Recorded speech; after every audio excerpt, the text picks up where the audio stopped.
All right, with that, I will call to order the regular meeting of the Simsbury Board of Education. Today is April 8th, 2014. And with that, is there anyone in the audience wishing to address the board? You may do so. All righty, seeing no one, we move on to board and administrative communications. Pat, welcome. Thank you. Anything you'd like to talk about? It's a busy time of year at the high school. Spring sports are in full swing, more or less. Fourth quarter started, so we're starting to wrap it up. Spring break is next week. You might remember last meeting I talked about the FBLA State Leadership Conference that was last Monday, I believe. And we had quite a few people qualify to go to the national conference in Nashville, Tennessee. We also had juniors Maxwell Skalski and Graham Laurie elected to state office. So that's exciting as Simsbury FBLA continues to move into that realm. The National Honor Society blood drive was scheduled for this Monday, but it was canceled. And then we had Representative Elizabeth Esty in school on Tuesday to talk to the AP government students, so that was exciting. She gave, she talked for a few minutes about kind of her experience from politics, and then took questions from students for probably 45 minutes. That was good. Good. Very learning experience. Good to have people come to class to speak. Very good. Thank you, Pat. Tom? Nothing for me, Lydia. Todd? Nope. All set, boss? All set. Thank you. Tara? All set? Just to congratulate the middle school for their musical this weekend, Shrek, and the sensory free or friendly presentation on Saturday afternoon. So Great. Congratulations to the middle school for that presentation that they did. Every year it just gets better and better, so very nice. Good. Just as a reminder, I shared with the board that our first Community for Care collaborative effort with the Board of Education in the town, our first meeting will be tomorrow night. So Pastor Woody Eddins and Lisa Hebner are co-chairs of that committee. So I'll be reporting back to the board after that meeting. Good. Very good. Thank you. Two quick items. First is just the reminder of the Board of Finance holding the public hearing for the operating and capital budgets on Thursday, the 10th at the amphitheater at the high school. Starts at 6 p.m. And the second one relates to the capital improvement program portion of that.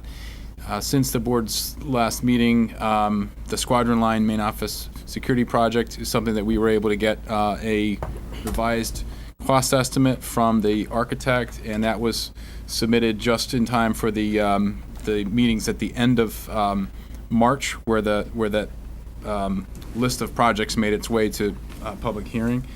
And subsequent to that, we did get clarification that because of a charter change from about a year ago, now any project over 1% of the town total budget will go to the referendum. So we will have one project, which will be the Squadron Line main office project. We did get an initial estimate of over $1 million. We went back and working with the architect reviewed some of the assumptions and part of the scope of work. It's down somewhat below to about $930,000, but it will still be going to referendum. So that's all I had. All righty. Matt? Had one thing. Aaron and I had an opportunity last week to pull a group of, I think, about 30 teachers together, and we walked them through a process similar to what we had done at the initial board meeting that we got together with Administrative Council to take a look at our vision, our core beliefs, a draft set of our goals, and just had some great dialogue and great teacher voice and thoughts to come together as we consolidate all that feedback, and we'll be bringing it before the board in the end of May to look at that vision, look at that next generation of Board of Ed goals to guide our work. So it was really a great day. They had excellent energy and wanted to thank them for both their voice and the great feedback. Good. Alrighty, sounds good. And for me, just briefly, I just returned from New Orleans for the National School Board Association annual conference where there were 5,000 of us board members, superintendents, educational leaders gathered, and so as always, it's a very good conference. A lot of the big issues, of course, came up, were privatization and, federal advocacy and also Common Core. So it was very interesting, very thought-provoking, great speakers about public education, where we're going with public education, and a lot of the issues and challenges that are before us, not only in our district, but districts around the country. So more to come on that, since I literally just got off a plane and I'll be sharing information with my colleagues, so. Great. All right, we will now move on to recommended actions. Exhibit 1 in your packet, approval of minutes of March 25th meeting. Do I hear a motion? So moved. Second? Second? Any discussion? Seeing none, motion passes. We are now on to. All those in favor? All in favor? Aye. Aye. Abstain. Jet lag. Oh. Motion passes. Thank you. We are now on to Exhibit 2, personnel. I have one personnel recommendation for your consideration this evening, and that is the retirement of Sandra Lipscomb. Ms. Lipscomb is an elementary school teacher at Tooten Hills, and she's been with the Simsbury Public Schools for over 22 years. But she has communicated her wish to retire at the end of this school year. And in so seeing that, I would recommend that the board move to accept the retirement of Sandra Lipscomb effective June 30th, 2014. Very good. Do I hear a second? So moved. Any discussion? All in favor? He seconded. I do second. Thank you for all your service. Yeah, she's great. Absolutely. Very good. Long time. My kids are Oh, yeah? All right, all in favor? Aye. Aye, motion passes. Thank you. We are now on to information in reports, Exhibit 4 in your packet, the evaluation flexibility. School calendar is Exhibit 3. Did I miss calendar? I missed calendar, okay. We are now on to Exhibit 3. How can I miss the adoption of the 2015-16 school calendar, one of the most special actions we take all year. It is Exhibit 3 in your packet. So Lydia, at the last board meeting, I had shared the draft of the 2015-16 school calendar with you, as well as pointed out some of the specifics around the calendar, the opening day of school, the last day of school, when Veterans Day would be acknowledged in our school system. And just as a reminder to the board, last year we did conduct a parent survey to get feedback on our schedule. And again, the majority of those respondents shared that they would prefer a 4-holiday weekend in February instead of a full week of vacation in both February and April, and our draft reflects that. So if there is no discussion, I would recommend that the Board of Education adopt the 2015 and 16 school calendar as presented. So moved. Second. Any discussion? All in favor? Aye. Aye. Motion passes. Thank you. We are now on to Exhibit 4, evaluation flexibility and update. Mike's gonna make that motion just to switch that to All right. B to A. I need to, we're going to make a change to the order of things Okay. on our agenda, so I'd like to make a motion to move item 5B, program support through coaching, up All right. in front of item A, the evaluation flexibility and update. So that's my motion. Very good. Do I hear a second? Second. Any discussion? Hearing none. All in favor? Aye. All right. Motion passes to move Exhibit 5 first on information and reports. All Great. right. And Aaron will Aaron. kick this off, and we have some guests tonight. We have quite a few guests. Yeah. They're all going to make their way to the table, and they will not all be speaking at the same time. But It would be confusing. We'll get them seated and I'll introduce them. But just would like to recognize that last year through the budget process, we had come forward to the Board of Education asking for your support to develop or to provide these positions for our teachers in the district. And through that process last year, we were able to hire 4 very talented teachers in our district to step into these coaching positions. So, you know Betsy Gonzalez, Director of Elementary Curriculum. Dan Celentano is the instructional coach at Simsbury High School for the ELA, but crosses across all the content areas in regard to literacy. Kelly Lester is not an instructional coach, but she is a friendly teacher who would like to support the coaches, and she's a 7th grade social studies teacher at Henry James. And Jeanette Belmonte is the ELA instructional coach at Henry James and cuts across content areas as well. Janice O'Donnell is our math instructional coach, and she services our 7 through 12 math program. And Lori Martinson is our K-6 math instructional coach. So tonight, what we're looking to do is to really give you a broad overview of the kind of work that these individuals, as I said, very talented individuals, have engaged in over the course of this school year, to really tell their story of the work that they've been doing with our teachers in various parts of the system, as well as really get some feedback from a teacher from Kelly, who's been very much involved in the work as well. So we're going to talk with you about the role of these coaches and really give you a sense of the kind of work that we actually started last June. Once these positions were developed and identified and people interviewed for and these people were selected, we came together in June and really kicked off our professional development. I think everybody left with, a stack of books, and we did a lot of reading, we did a lot of research, and a lot of collaboration amongst Betsy and the four coaches. So what we really sort of anchored our conversations on when we first began this work is really trying to identify that the role of the instructional coach was really about what was happening in the classroom. And it is about that cycle of continuous improvement, that there's this loop, this constant conversation and collaboration that's going to occur, and it's really focused on improving teaching and learning.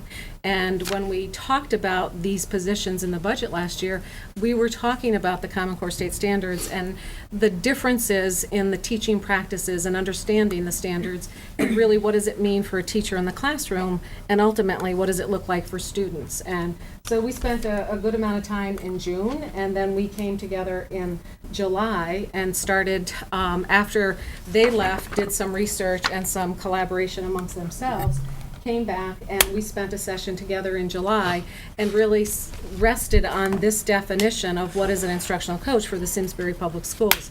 Because one of the things that we knew we had to do, these were new positions, we had to sort of sell them in the sense for all the teachers to understand who they were and what they were going to do and how it would benefit them in the classroom. So through a lot of wordsmithing and content grabbing and deleting, we came up with this definition of an instructional coach. And it really was about collaboration. It was collaborating with educators.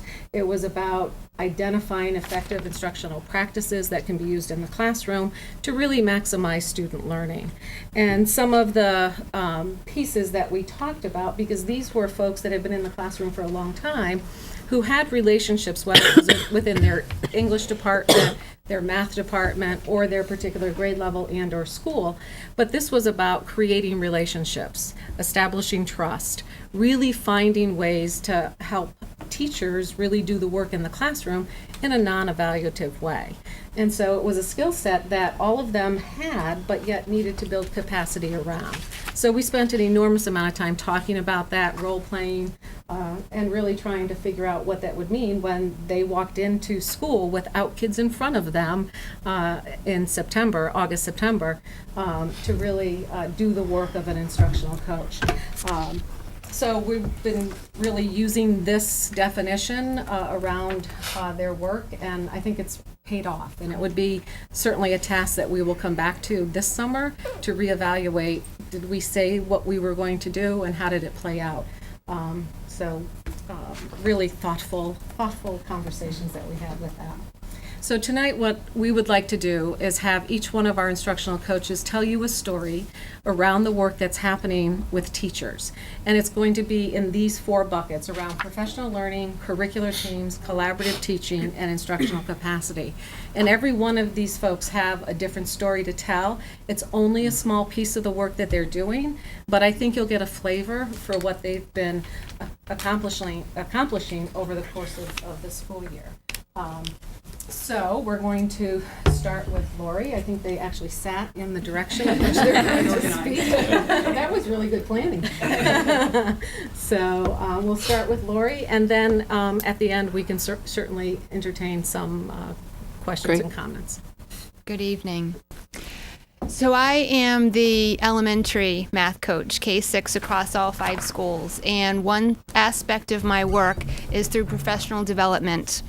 With the Common Core state standards for math, you already know that there have been shifts in grade level content. And one major shift has been the multiplication and division of both decimals and fractions, which is now in grade 5. So a seed was planted in both my head and my colleague, Dina Ciccati, on how can we support teachers with concepts that are new to grade level. We really had to study the math ourselves because as students, when I went to school, I'm sure when you went to school, you learned how to invert and multiply, period. I mean, you didn't know why, that's just what you were supposed to do. So the state standards are asking teachers now to teach the why. Why does the procedure work? Why does it make sense? So it took us a little bit of time to really look at that. We had to study it through a different lens. And we then shared our experience of looking at these concrete models with the secondary teachers. And they looked at it more through an algebraic lens and offered some suggestions on how to make the models more efficient and when to make the decisions to actually move to a procedure. So that's where you see the first level of the professional development in the blue. Then we moved on to the Math Academy. The Math Academy was a rather innovative idea that was brainstormed among several of us for the professional learning. It was a 2-day academy a workshop where teachers played the role of 5th graders. They had to roll up their sleeves and learn how to multiply and divide fractions in a way that they had never seen before. So they had to focus on both learning the concrete models as well as through the peer collaboration. So they're learning old math, new ways, but also really embedding the math practices. The teachers had to coach each other. They had to ask questions of the leaders as well as each other. They really had to take a risk and explain their own thinking. It wasn't easy for them to do that.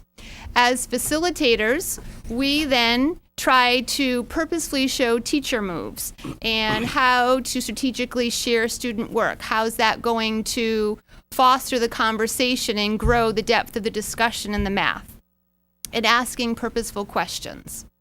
That leads us to the last level on your slide, the next steps to building capacity in teachers. So the next step focused, and it continues to focus on the work in the classrooms. And that's where I work directly with the teachers. So as the teachers become more comfortable with their models, my role centers on building their confidence, because the more confident they are, that helps to build their capacity. So with respect to the decimal work that's already been done, there are key lessons that I have actually modeled across the district, kind of kicked off for the teachers. They could see my teacher moves and then continue that work with the students.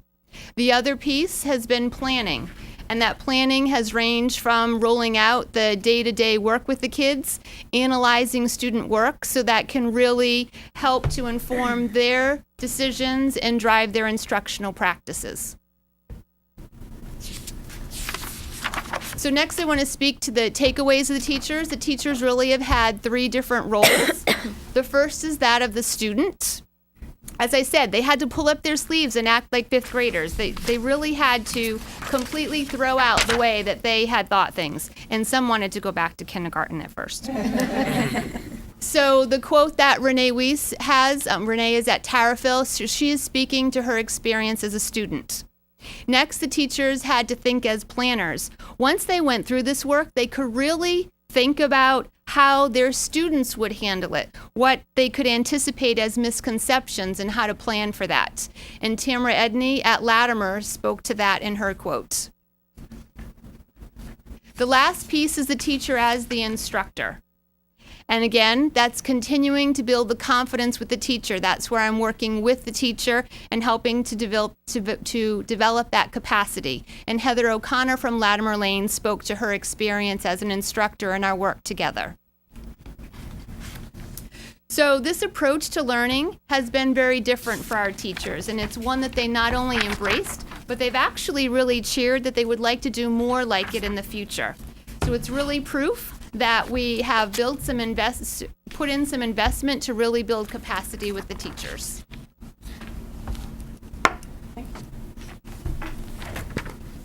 Good evening. I'm Janice O'Donnell, and I am the instructional coach for math from 7th through 12th grade, and I'll be speaking to our work with curricular teams. Now, as a high school math teacher, I have participated in many curriculum sessions. As a coach, there's a slightly different role. The role is really to educate the teachers on the changes that the Common Core standards have brought, and to get teachers to deeply reflect on mathematical practices and how we want to best use instructional strategies and these practices in our lessons. So what we've done is worked as curricular teams to develop new curriculum. As we sat down to do that, as instructional coaches, we've brought to the table examples and pieces of work that really illustrate good examples of Common Core standards that have been shifted or changed. We've looked at examples of great lessons, great instructional strategies that we can use in these lessons. We've looked at what we've done, we've kept the parts we've liked, and we've modified the parts that we thought we could do better at. And the pieces that we really focused on are connecting to the prior learning. What has the prior grades done that we can build upon? How do we build lessons where the students are doing most of the work? They're communicating, they're reasoning, they're debating with each other. How do we get them to deeply and conceptually understand these concepts, also building on the rigor and skills practice that, as a math teacher, I would not be a good math teacher if I didn't build in that skills practice and homework, correct? And then also to apply the math to real life situations. So as we were building the curriculum, those are the things we focused on.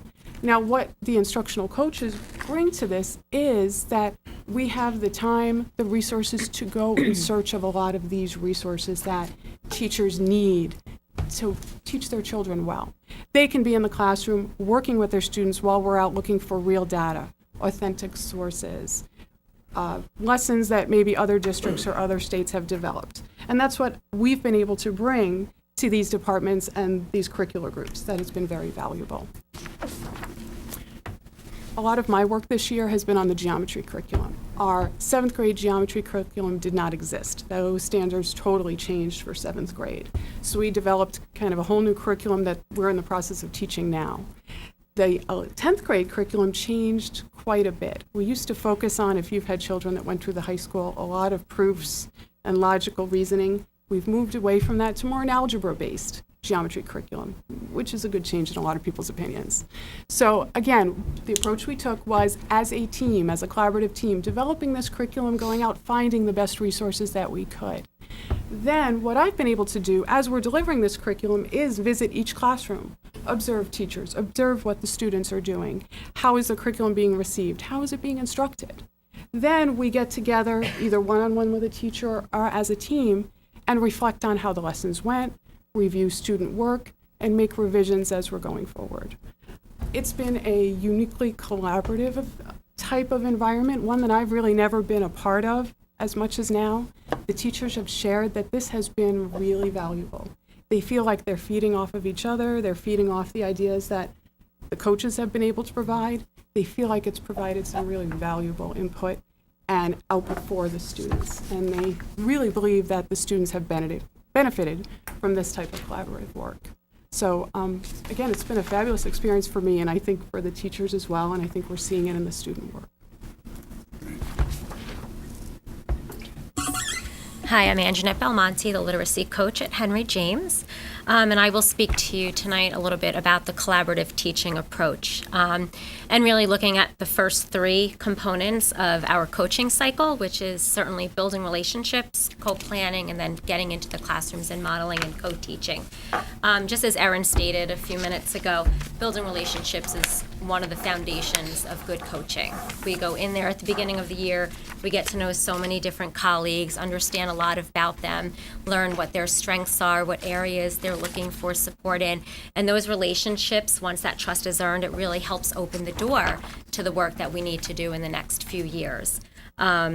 And once those relationships are built, you hope that that word spreads, that this is a positive environment to work in, one that other people should try out. If they're a little bit hesitant or they're fully willing, we kind of listen for those kind of clues, and we use those relationships as our entryway.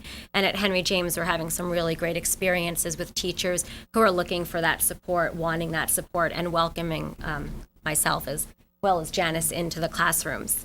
So for the co-planning, what we're basically doing is we're really starting to look at all of the anchor standards that promote literacy, the reading, the writing, the listening, and the speaking.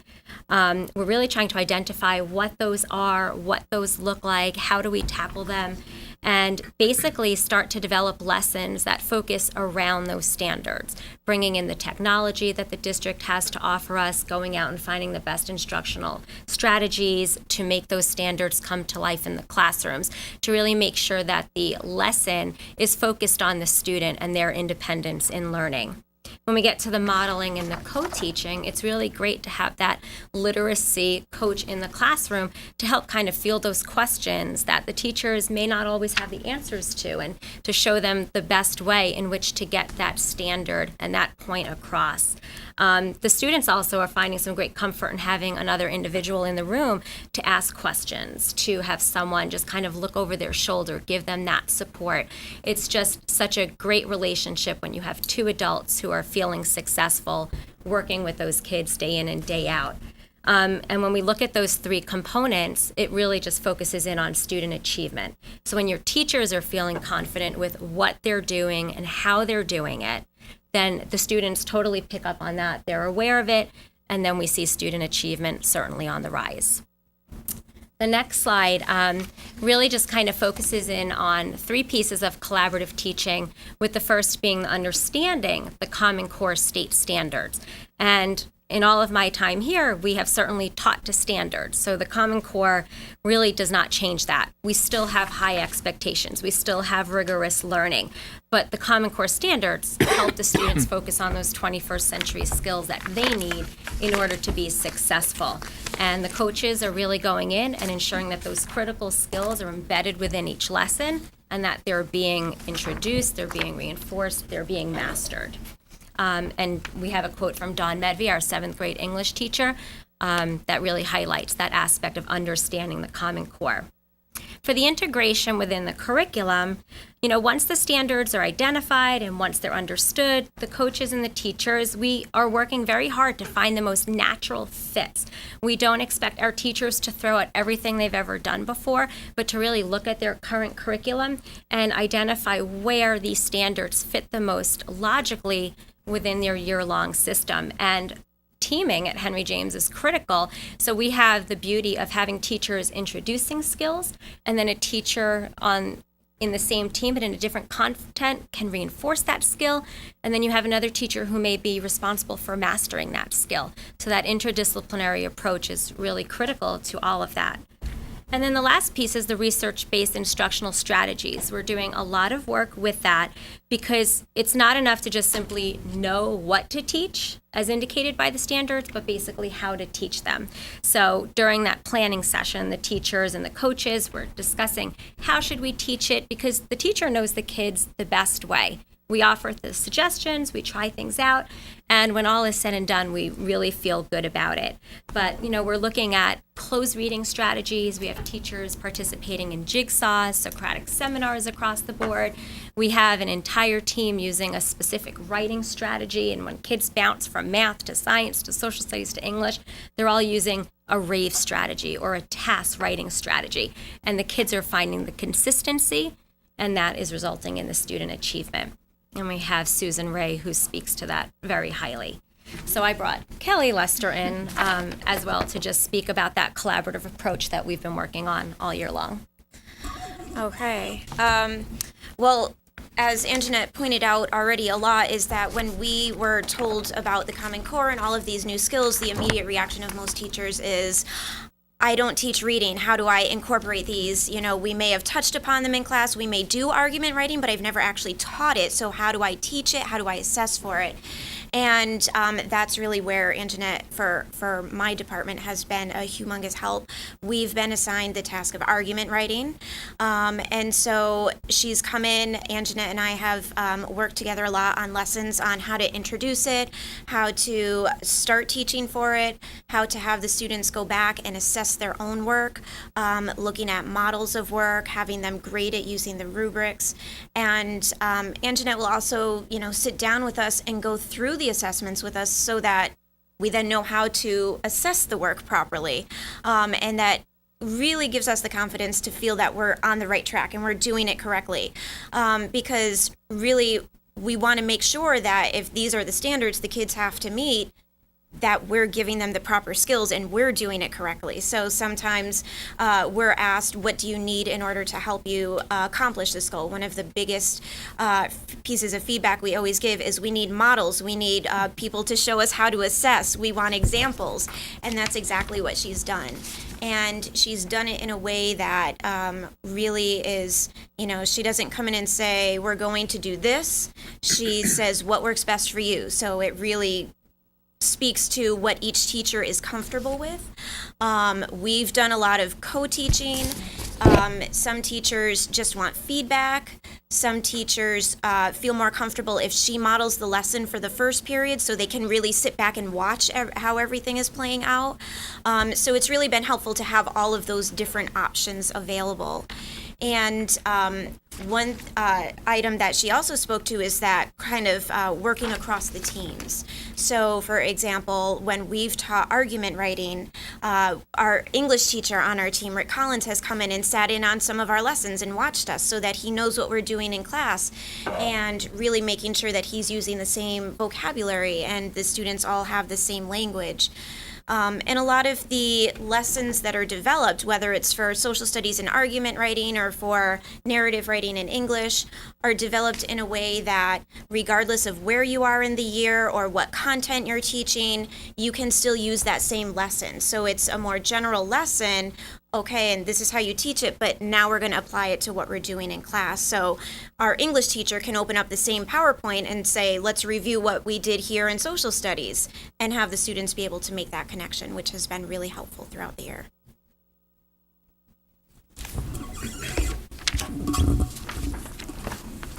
Good evening, everyone. Again, my name is Dan Salentano, and I am the instructional coach for literacy at the high school level. And I want to continue our presentation today by explaining to you and sharing with you the instructional coach's role when it comes to building instructional capacity in our schools.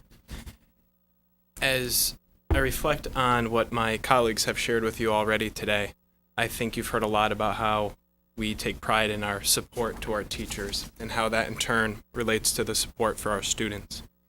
And if I may ask you to look at the diagram on the board right now, I think a lot of what we've shared so far in this picture is the instructional coach collaborating back and forth with a teacher or a specialist, or collaborating back and forth with a professional learning community, or perhaps with a whole department or discipline. But I think what we as a group are most proud of this year is that we are starting to see that outer ring being started, where that support we have provided is now being shared among teachers and among PLCs and among disciplines. So the work that we've done perhaps individually is now being shared with, say, for example, the instructional coach helping or working with a teacher who now can provide help to an entire PLC or can provide entire help to their department now. So that capacity building, I think, is something we're very proud of. In the time that I have to share some stories with you, I just wanted to explain how on a one-on-one basis this works in an entire PLC, how this would work, or across an entire discipline. Recently I worked with Marilyn Strelau, who is a veteran teacher for 10th grade English, and we spent a lot of time working on close reading strategies for a short story, A Meeting in the Dark, which is a fascinating story by Ngugi, an African author who is just phenomenal. It's beautiful writing, but it's very dark and it's very mature, and the students really need to have the right strategies to pick up on the hidden meanings. And we focus a lot on standards like author's craft and things of that nature. And together we collaborated, we planned, we created close reading strategies, we created graphic organizers, and the kids really got into the reading with our co-teaching. And then we went to give the assessment, which was from the textbook, and it asked questions like, where did the main character go to college? And it had nothing to do with what the close reading was on. So we were able to come back together, collaborate, create assessments. And through that work together, in the review of that work together, we now had Maryland comfortable enough to go back and share that with her entire PLC. So what's starting to happen is you have that capacity for individuals to now share with their larger groups. And I think, again, as I've already said, we're very proud that now we don't have to necessarily be there for the support. You have teachers being able to support each other. From a professional learning community side, there's been a lot of work with World Civ 1 researching and doing close reading through that research. And once again, you have that outer circle come into play, where reading strategies in the English department could be shared with me, which I could then share with the social studies department. So again, you have this outer circle of influence where you have teachers in different departments and PLCs helping each other. Across disciplines, I'm very excited, and I promised I would give them attention here to Mike McKenna and Jen Dion, who have been working very hard to help, whether it's science or social studies or English teachers, find the resources that are available for things like primary documents. So while doing research, for example, there is a 9th grade science teacher who wants to do some argumentative writing. Through the help of the library media specialists, we are able to find pro and con articles on science topics, where now science students in 9th grade will be doing argumentative writing based on primary sources they've read that are a pro for a topic or a con for a topic. And they are now using that Common Core language of claims and counterclaims and reasons and rebuttals, all in a science class. And once again, that experience is able to be taken back to that science PLC and can be used for all those teachers. What's really exciting about that one is that's being done in science, but that work is actually going to be used for an English class coming up as well.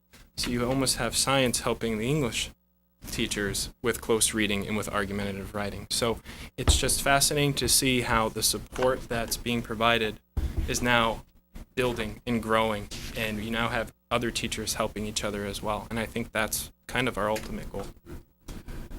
Dan, that really strikes, not to jump in, but strikes a chord. You know, we've talked so much about teacher collaboration over the course of the past, 6 to 8 years, and focused on that teacher team, or that course at the high school. And this instructional capacity model, to me, is even more than that. It's a collaborative model, right? It's a start of how you scale up that concept of shared practice, get it away from just that small group of teachers into this is how we do business as an organization. So that's exciting to me. And to us too. Thanks. And I get to wrap up the presentation tonight. In order for us to stay true to our commitments to coaching, this team has been extremely dedicated over this past year, both learning and implementing theory, instructional practices, learning about the Common Core standards, and really developing content knowledge within and across disciplines. And they've worked just as hard to establish the trust and the relationships that are so necessary to establish with teachers in order for any of this work to happen and to happen effectively. As you've heard tonight, this isn't a one-size-fits-all approach to coaching. These folks are active listeners. They listen to teachers. They really get a sense from them what they're working on, what they want to develop, and how they can best support them. And they tailor their coaching goals and their coaching strategies with teachers to meet those individual needs that are expressed between the coach and the teacher. When our coaches cannot be found in classrooms, which is usually that's where they are, but they spend quite a bit of time, both sometimes within the day, but a lot of their work outside of the day, to really develop their own capacity to do this work. Their learning takes place in the form of webinars. Lori participated in a great webinar around some of the math standards and really thinking about continuum of learning. They participate in different coaching institutes and workshops where they're learning to develop their skill set as coaches. They're attending content-based workshops with teachers, and Jeanette had an opportunity to attend a science workshop. It was science literacy in the science classroom, and so that was something for her to build her sense of how she can support our science teachers related to literacy. They engage in a lot of professional reading, and it's very hard to pull these folks away from their PLCs. They meet on a monthly basis, I think at least. Is it more than that? Weekly basis? Okay. Weekly. We meet with them monthly. We meet with them monthly. They're meeting even more often than that. And they really treasure that time and really value that time. And they're really talking about how they can develop their capacity. They're doing some great problem solving and really pushing each other's learning on an ongoing basis, which is just so powerful to see. And we thought we would end tonight with a Wordle. And you've seen one of these before, but this Wordle really shows the words that we use tonight to describe the work of our coaches and the work that they do, their effective work that they do with teachers in classrooms every single day. And so there are some things that might pop out to you, but we're extremely proud of these folks. These individuals sitting at this table are so dedicated and committed to this work. They are like sponges and can't get enough of each other and of this work that will help them to do to support our teachers and to support our students. So I think you've really got a great, idea of the kind of work that they're doing. And the exciting part on my end is that I think I've seen every one of the kinds of examples that they've talked about, whether it was the Math Academy. I've been in Kelly's class 2 or 3 times. I was with Dan when he was talking with Marilyn Strelo about the work and trying to figure that out. So it really gives me that opportunity to be in the buildings and with teachers as well. So they are fabulous, and I can't say enough of wonderful things and the good work that they're doing. And some of you have had the opportunity to meet them over time this year, whether curriculum committees or whatever as well. Good. I'll open for questions. Anyone? Go ahead. Good. Okay, Todd. So I know that this kind of started to kind of coach for the new standards, and it seems like it's working really well, and we're getting a lot out of it. Have we thought about expanding it kind of beyond that? Are there other disciplines? The science curriculum, not the literacy components of it. So, I think there's a couple of different levels. There's the department supervisors that have that very deep content knowledge. And then there's these other skills, literacy, the reading, the writing, the math practices that also come out of math and go into science. So these coaches are really playing that role as well, although their expertise is around literacy and or math. Because I know Dan had a science teacher that came to him and asked him about, my students just aren't interpreting graphs the way I want them to be able. And Dan came to me and said, I don't know if I can help him. And I said, well, let's get Greg at the table. Let's get a few other people at the table and put the content and the expertise together. And I think it's moving forward. So, Todd, to add a little bit to that, I think, seeing these resources come into play this year and hearing about the impact when you talk to teachers, I think it forces us to think about other structures we have, right? And over time, as we make our way through this transition and we think about the reforms and the mandates that cause stressors to us, what structures long-term best benefit that relationship of supporting the teacher so that the teacher in turn supports the students. So, I can see out of this great work coming more conversation about, all right, what other structures do we have for providing professional development and evaluation, all these things, and how does that shape our future as an organization? So I would say certainly it's not limited to this, but we need to have a bigger conversation and eventually probably a board conversation about how all these resources align to support teachers and students. Other questions? Susan. My question is more, Lori, you mentioned it, and I think we've touched on this before, the big change to 5th grade math. I don't remember where decimals and fractions were taught prior, but do we have a group of kids that are kind of missing out on all this instruction, that they were in 5th grade last year, maybe it was 6th grade? What are we doing to kind of make sure we're covering all these kids who are kind of caught up in the shifts of geometry, and how are we handling that, and are you spreading yourselves to the other grades as well to cover that?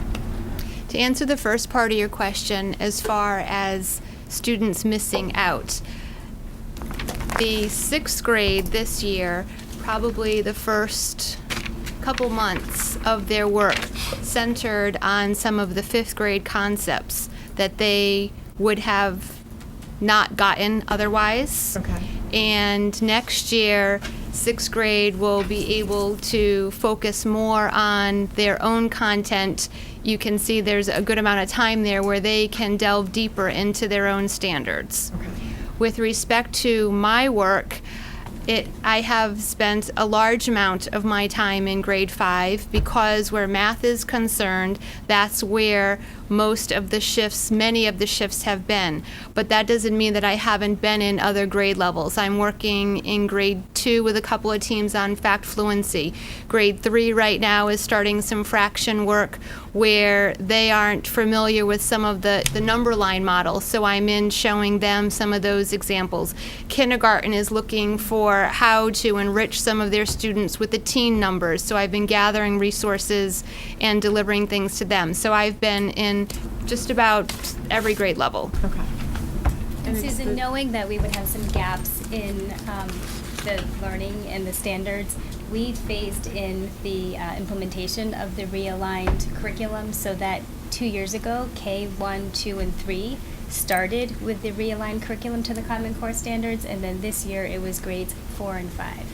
Okay, so we're covering our bases. That's right. Same thing with the ninth graders. High and- school, as something gets shifted to one area, it's taught the following year to make sure that's covered and then phased out as those kids move up. Okay. And with that starting early with the K1, 2, as those kids are coming up, now 3, 4, 5 is aligned, so that has absolutely minimized. Great. That's good. Thank you. And to that answer, the 7th grade teachers are prepared for these 6th graders who didn't get a full year of 6th grade this year because they had to get some of 5th grade and 6th grade this year. So the 7th grade teachers certainly in are prepared. communication on where are the gaps that we have to slide back into 7th grade to cover. And I had met with the math department early, I think it was the October early release day, and we used the whiteboard, and I sort of charted out exactly the progression of how units and concepts were being introduced. And the teacher's like, oh, I get it, I see it now. So they were able to understand the kinds of skills that they might have to reinforce or that kids would be coming to them with. And what do you do? I mean, we're asking a lot of that class, this class going into 7th grade, and this happened before in the history of our school district, which was another set of my children. But anyway, just to make sure that there's a bunch of kids that will do fine and they learn really well, and the classroom is an easy place for them. But what do we do for the kids that are challenged with the everyday class who we're trying to kind of get more out of than they're used to?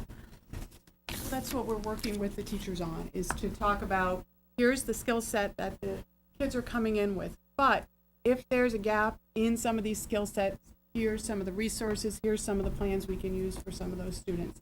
It'll be reinforcement for them, and then we can do some challenge on top of that for the other students. So we still plan on doing a little bit reinforcement of the 6th graders coming up to 7th. This is our first year in this. We're not expecting kids to come in ready right on the first day. Will there be coaches for them outside the classroom? Now, we have supports for students, individual students at Henry James that aren't just instructional coaches, but student work support. So yes, we have that, including teacher after-school help and team teaching and things like that. So absolutely. And Jeanette, I had one for you too. You talked about how the different ways in which you're working with people. Do you work with, and this is just, I'm trying to put my brain around it. Do you work with like one, say the purple team, you bring in all those teachers, or do you work with all the English teachers in 8th grade, or is it a little bit of everything? I have a little bit of everything, which is what I love about it. So Kelly and I really started off working together, thank you, just the two of us, and then we brought in some other teachers to observe. And then that information that we created, those lessons, they spread out to another social studies teacher. So that helped build a relationship with this other individual. And then we were like, well, we have 2 of the 4, so we might as well start the conversations in PLC. So then we brought everybody in on the PLC. There are just some teachers that I'm doing strictly one-on-one work, and the work that we do, she shares with colleagues who may be a little bit more hesitant to have the coach come into the classroom. And in the back of my head, if the work that we've created is being passed on and other people are doing it in their own rooms, I'm just as happy.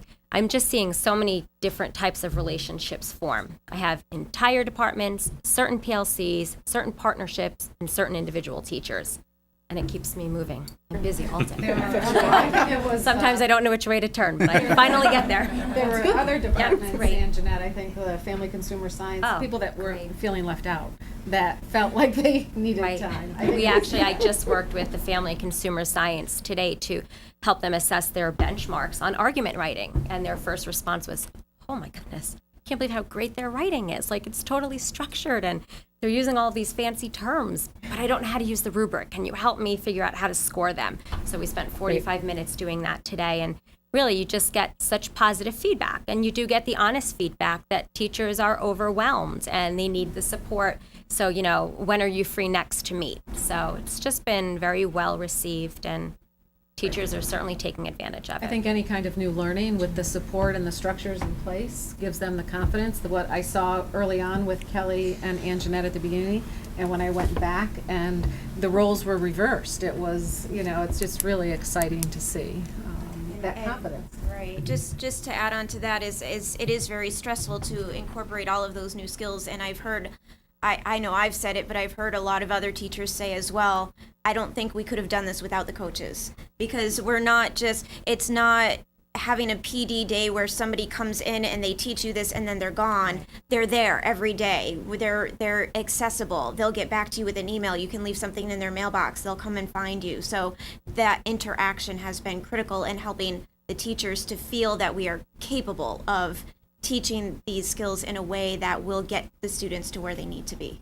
Are you seeing through the PLCs that there's, I'm guessing that high school, middle school, everywhere, that there are some teachers that are going to be more likely to go to the coaches than not. So are you seeing that it's kind of evenly getting to the kids? Like, are they all getting some benefit of what you're trying to do? Or are there teachers who are more reluctant to come to you and maybe they're not putting into practice the things you guys are trying to get out there? From my perspective, there may be a few teachers that are still a little bit on the I'm not so sure fence, but you're seeing on a kind of month-by-month basis more and more integration, and that's the point. We knew this was a new initiative.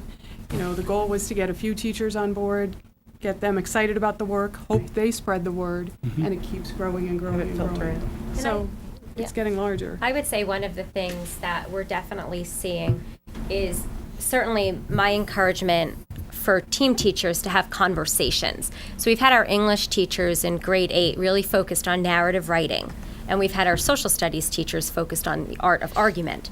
So now at the end of the year, we're starting to see our social studies teachers looking to take on the narrative. And I simply say, you have great resources now, not only in me, but in your social studies colleagues.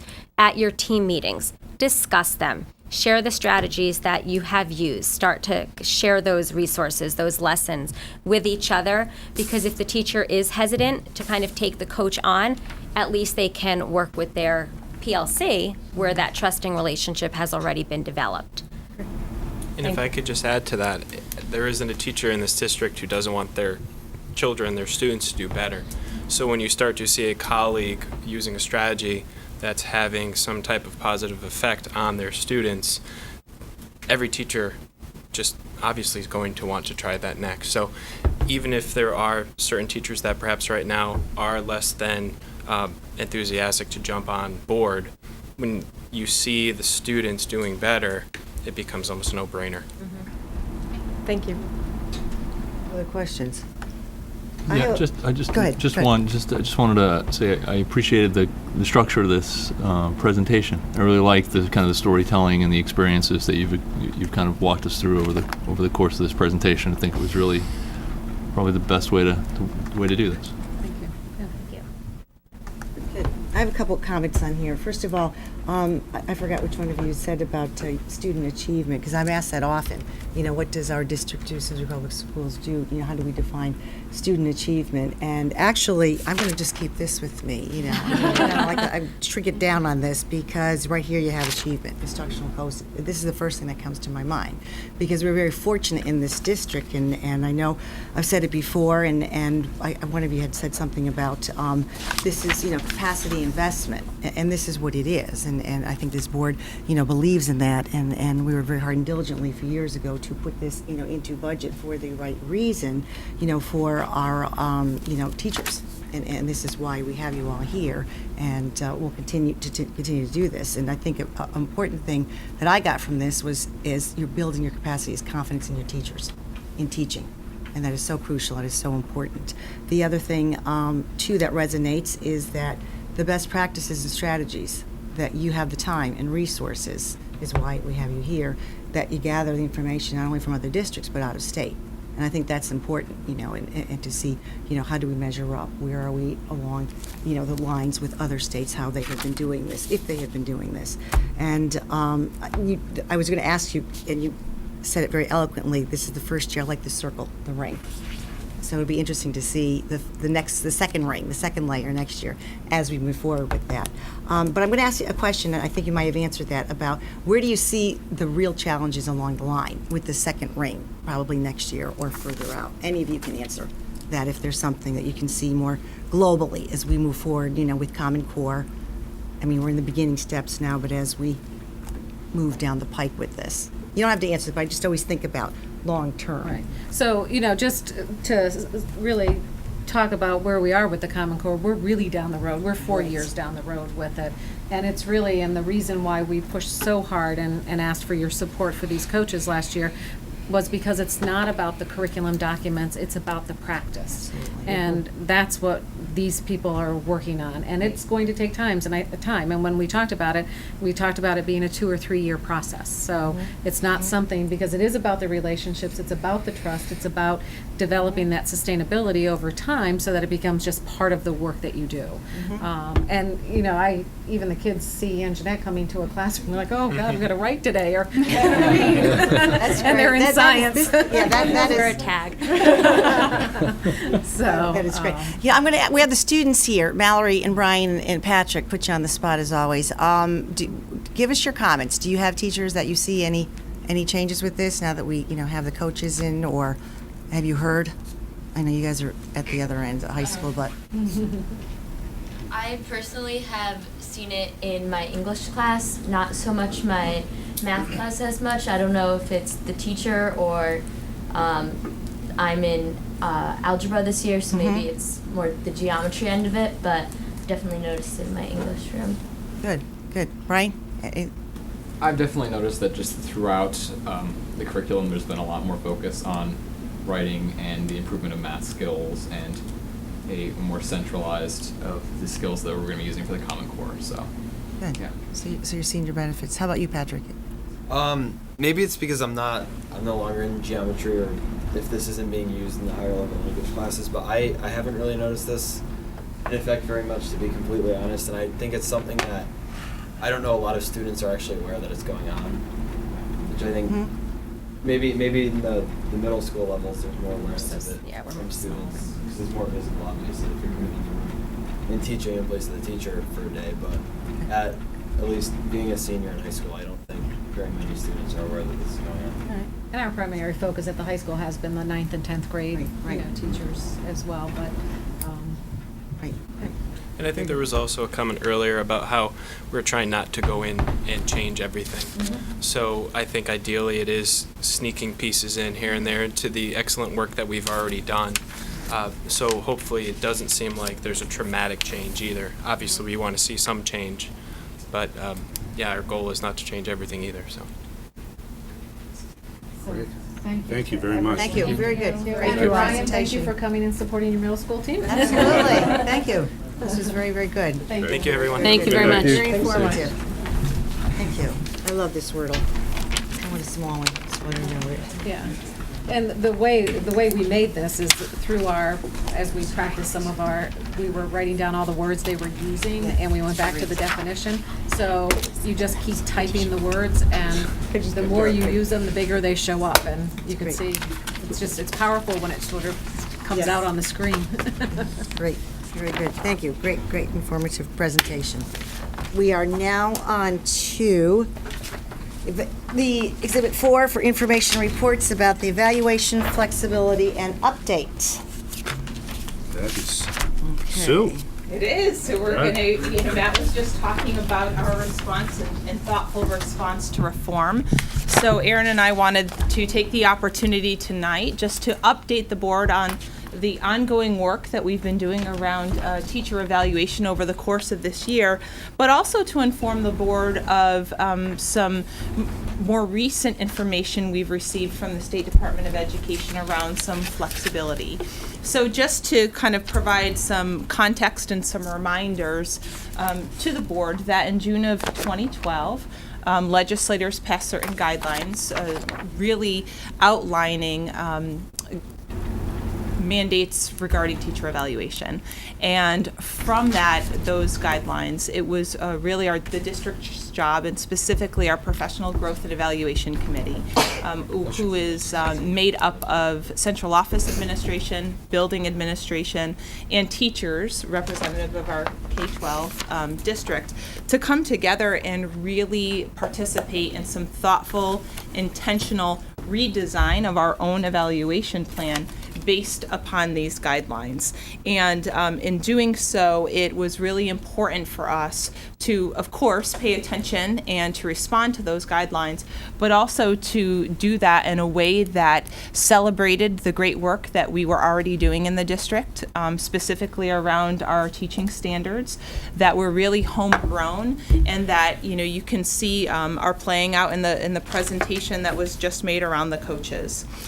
So on February 6th, not even 2 months ago, because one of the concerns around these new teacher evaluation guidelines has always been around tenability.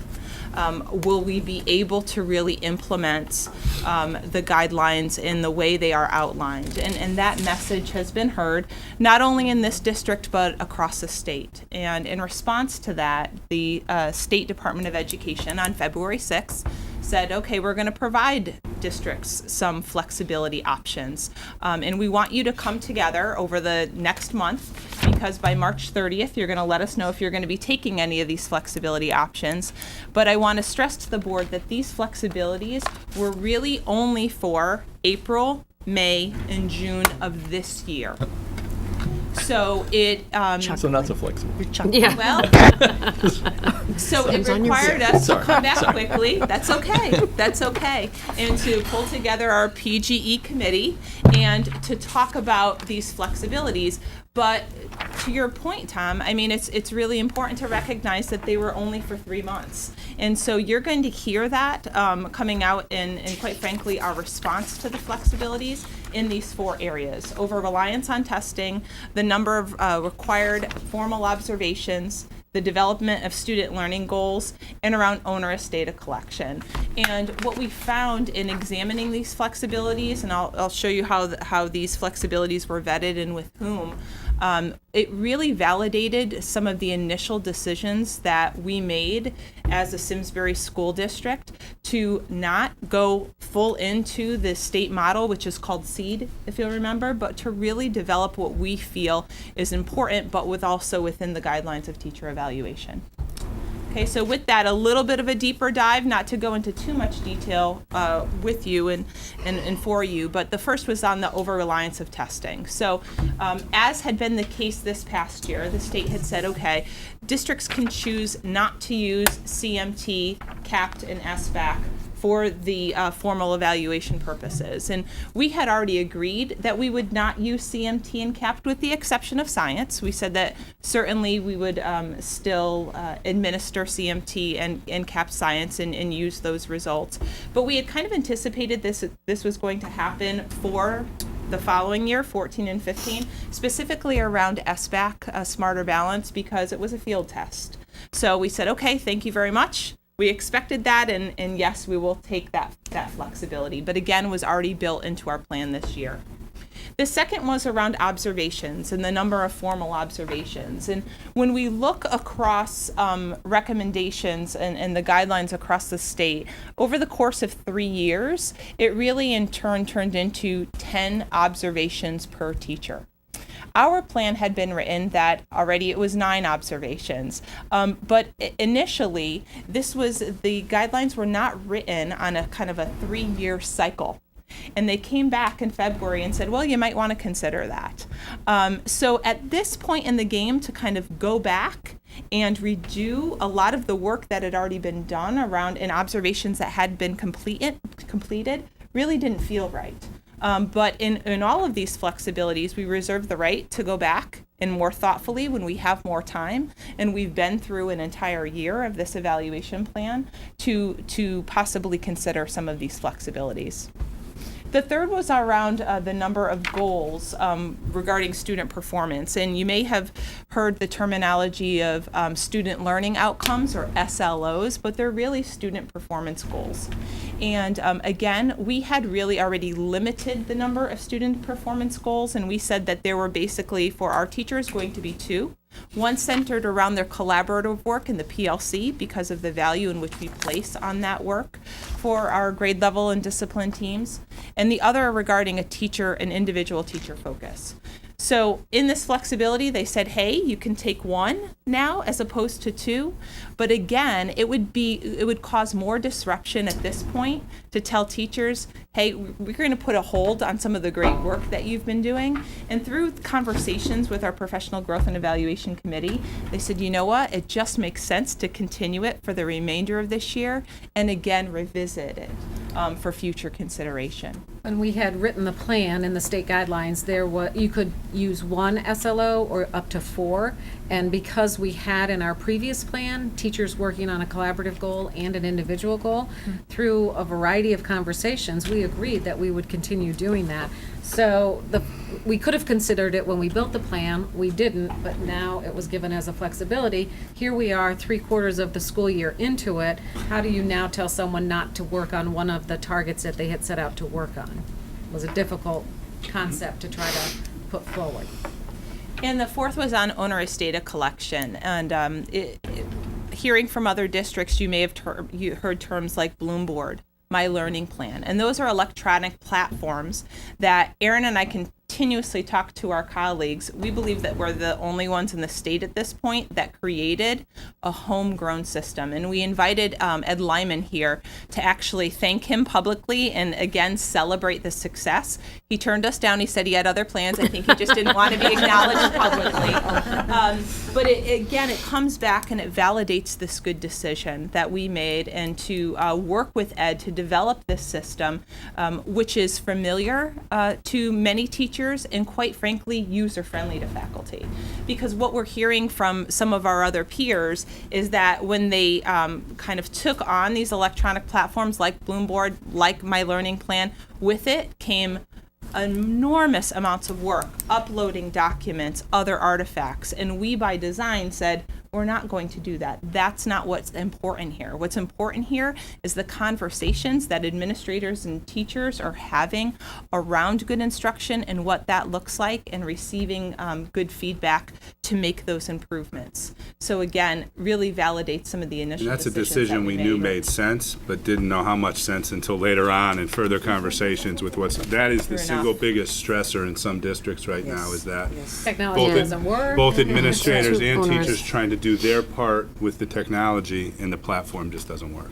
And it becomes about that as opposed to everything About else the around evaluation. function. And at some point, we certainly can walk you through that plan to give you, a view of it. It's just a teacher tool, so it's kind of hard to put it up here. But we've been able to adapt it, modify it, edit it. We've collected feedback from teachers from the first beginning of the year conference to when they had to enter their PGP, which is all the information, to when we had conferences. It's a very dynamic system, and it's one that our teachers can't say enough of positive things about. So we're thrilled. We've invited state folks out to take a look at it. Nobody's been interested, so that's okay. I think that would be good at some point to show us. I think that would be Yeah, interesting to sure. see. Yeah, to see and we that. could do it, yeah. Yeah, absolutely. Yeah. So no one from the state has taken up our offer to Not that we want to advertise it too much. No, because we don't quite want it to frankly. go away. It is well known, but it is well known. I mean, it's well known that, Simsbury is a forerunner in this, that we are, doing this. So, might be But worth what's made it so valuable is Ed's been able to sit with us and teachers and say, you know what would make our work easier? If you could put in this button, and then it's there. So that's been great. But to come back to the flexibility, we really didn't have this concept of onerous data collection by design. So in summary, regarding these flexibilities, again, we had to let the state know it was a very quick timeline to vet this through our PGE committee, but we did, and we had some very healthy collaborative discussions. But at the end of the day, for April, May, and June of this year, we've decided we're not going to upset the apple cart further and implement change for the sake of change. It's just going to cause more turmoil than give us more flexibility. So we haven't taken any of these flexibilities for this school year, but again, we've shared with the state that we reserve the right to come back when we've again gone through an entire year of implementation, when we have a little bit of breathing room over the summer, and we can again continue our thoughtful and intentional work around making possible modifications If to they this plan. if they even offer the flexibility, we don't know what that's going to look like. They're going to have to. Still, We don't know that yet. still to be determined. Right. As we Need to know basis, you don't need to know. We don't know yet. They don't know yet where they're going with this, so it will be some time. So that's the flexibility update that we wanted to provide the board this evening. But again, just to share with you the model that we've been really implementing, the process that we've been implementing as we've looked at our teacher evaluation and what does that mean for the Simsbury Schools District. And this is a model that I said to Neil Sullivan and his administrative assistant Denise Medic. They kind of put it together here, but it really does represent the good work. And you can see at the epicenter the Professional Growth and Evaluation Committee, which is again representative of K through 12 faculty, different kinds of disciplines, giving feedback and vetting these discussions, which are truly important through a great group of people.